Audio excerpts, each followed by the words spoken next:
Hi everyone, Sarah here from Sarah Homfray Embroidery. We are working on our samplers again, and I've got an exciting stitch to show you. I'm going to show you buttonhole bars and some different variations and things that you can do with this stitch. So I'm going to show you on the sampler in the frame. So I've got two hands free. I can show you what I'm going to do, and I'm also going to show you on this one that we're working in our hand as well. So same sampler, one on the frame, one in your hand, and I can show you both because there's an exciting thing we can do with it on this one. If you want to join in these videos, I'll put a link up at the end. You can jump in anytime. Just a great way to learn lots of new embroidery stitches without the pressure of making something, just to make a little sampler of stitches and add to your knowledge. So I'm going to show you a simple buttonhole bar initially. I'm just going to use a perlé thread. You can work this in any kind of thread that you like. So up where you want your bar to start, down where you want your bar to finish. Pull it all the way through, pull it flat to the surface of your fabric, and then you want to come back up again where you wanted your bar to start. You don't have to come out exactly the same hole, but as close as you can will make it a little bit easier. And we're going to put another stitch over the top of that one. So we're going to go back down at the other end of that stitch. So I've got two straight stitches now. Back to the beginning for a third time. You can do this as many times as you want. So if you want a really thick bar, you can keep going round and round and you can get some texture on it. So you can have a little practice and a play with how many bars you want. But I've just put two in there, and I'm going to just work a buttonhole around it now. If you want to swap to a tapestry needle so you don't pick up the thread, you can do that. I shall try it with the embroidery needle. So I'm going to go underneath the two bars. Just make sure the needle is moving and it's not catching on any of those threads. So I'm coming underneath inside that loop there, just going to tension it towards the end. Don't pull it too tight, just nice even tension around those bars. So this is the buttonhole, this is the bar. We're doing buttonhole bars. I'm just going to keep doing the buttonhole around the bar. So just slide the needle underneath, inside that loop of thread, pull that towards me, just pull it up to the previous stitch. These stitches need to be nice and close together. I'm just going to keep working that around there, nice even tension with all my stitches, no spaces between them. I'm going to fill in the whole of that bar, the whole of those two stitches. Now your thread will twist up quite a lot doing this, so just let it hang loose, just let it untwist.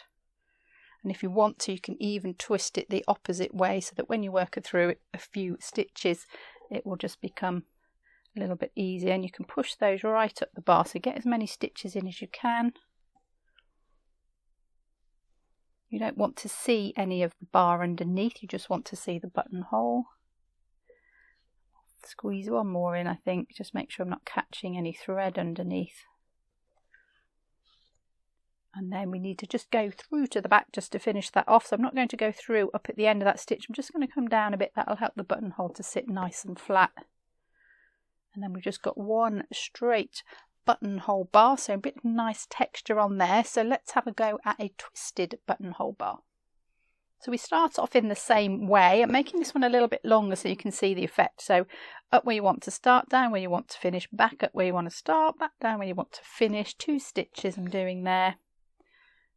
Back up again at the start, ready to work our buttonhole.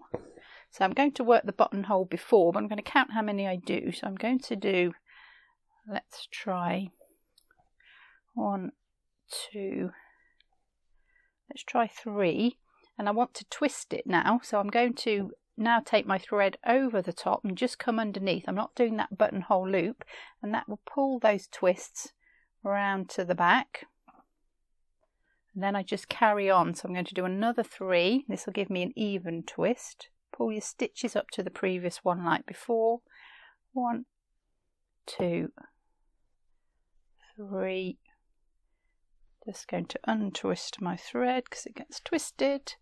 Then we go back around the bar, just wrapping it round. I'm not doing that buttonhole, so I'm not going through that loop. If I went through there now, that would be another buttonhole. So it's going to twist that around and then just carry on with that. So you just get these buttonholes twisting around the bar, which gives you a bit more texture. Over the bar, back underneath, you can see it twisting around. So just something else that you can do with it, just to add a little bit of a interest to it and a little bit more texture to your bars. Again, just right to the end. When you've got to the end, Just going to come underneath where that finishes, just to finish that off. So these ones work a little bit better if it's longer, because you can see that twist a little bit more on it. So a really good stitch if you want to make a longer bar with a little bit more texture.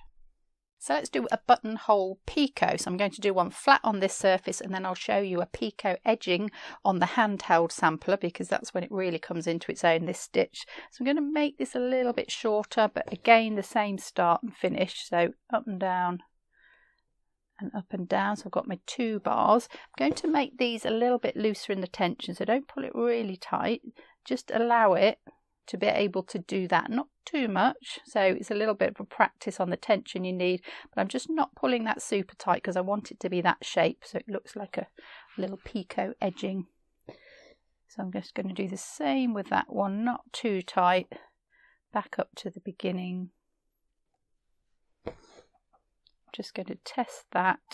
That's quite nice, got that little shape on it there, and again just buttonhole around that, exactly the same as before. But what will happen now is, because these 2 bars, these 2 threads are a bit longer, we get this beautiful scalloped edge shape. You can see when I pull it down how that comes out. So I've just made the stitches a bit looser, that allows me more shape in the bar.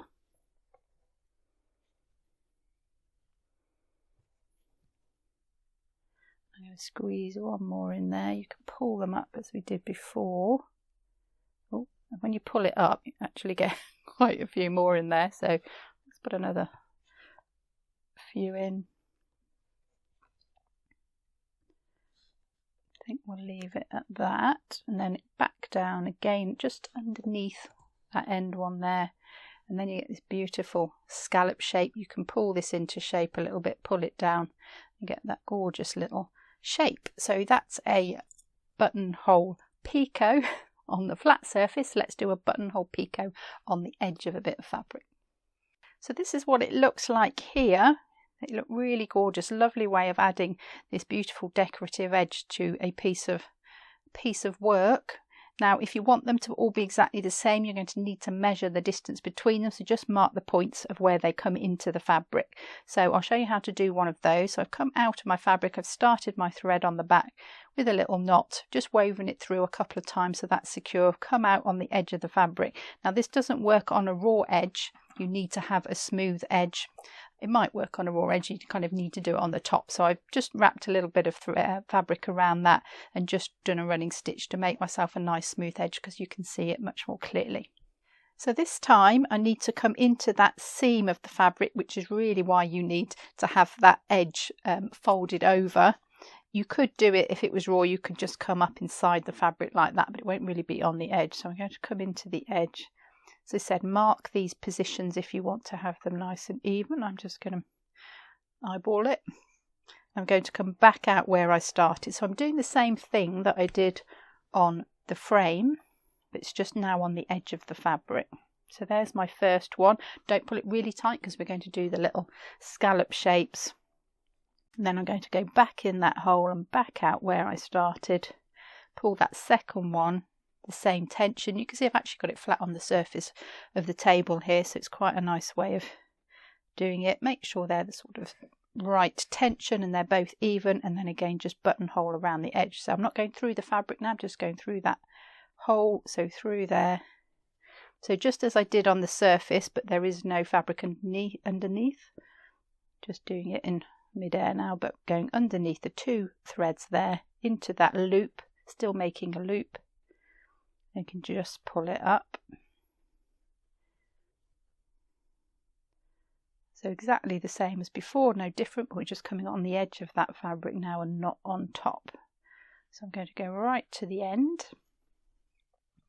So that's my last stitch. So I can do one of 2 things at this point. I can either go back in that hole and come underneath, go that way, and then I can come back out in the seam of my fabric, ready to start the next one, which will mean I'm going back around. I'll show you that one actually, and then I'll show you the second way of finishing it. So we're going to go back into the fabric. Make sure you do that in order to finish your picot off.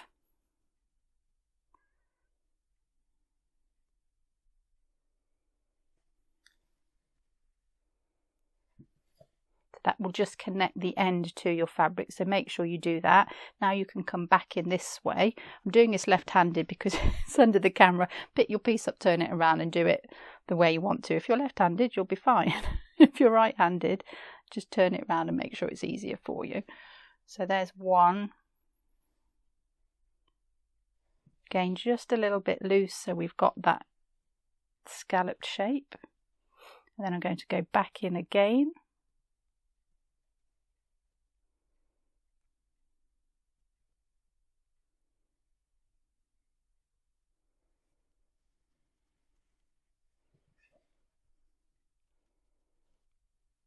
So there's my second stitch.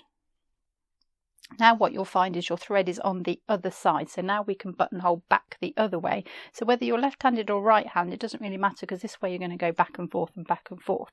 So if you're left-handed, you might want to start from the right-hand side and work left, but at some point you'll end up going back on yourself. So we're going to do exactly the same stitch now, but I'm just going to go from right to left. So I make my loop instead of that way around. Instead of a anti-clockwise, counterclockwise, I'm going to go clockwise with my loop. And then I just go exactly the same as before underneath those 2 stitches inside the loop. Now I'm pulling it to the right hand side. So it doesn't matter which way you go, because you can go back and forth. And if you see my needle lace videos, you do this in needle lace, you go back and forth. So it's useful to be able to know how to go both ways. Then I'll get to the end and then I'll show you the other way of finishing. So rather than come back through the seam, you can actually just finish it off in the fabric if you want to. So you could come underneath, just take a little stitch through this end of that fabric, through the edge of the fabric. And that will just finish off your picot like that. And then you can turn it over on the back, and then you can weave it to a position that you want it on the back. So if you want to go the same way each time, you can do that. Just finish it off in the fabric, then move your thread to where you want to. Otherwise you can just keep weaving it through that seam and carrying on and going left to right and then right to left. So you can just give them a little pull when they're done, just to even them out, pull them away from the fabric, make that beautiful scalloped edge. So a really lovely way to use this stitch. Let me just show you a couple more samples of what you can do with it.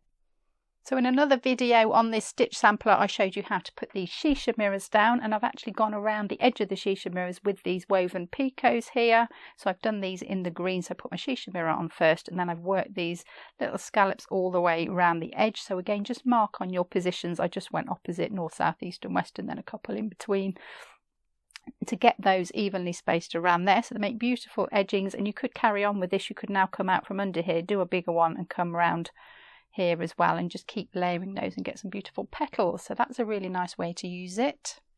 And I was just having a little dig around in my embroidery collection and found this from a video we did ages ago. This is 5 more stitches for lettering. So we have 2 videos on how to do stitches for lettering.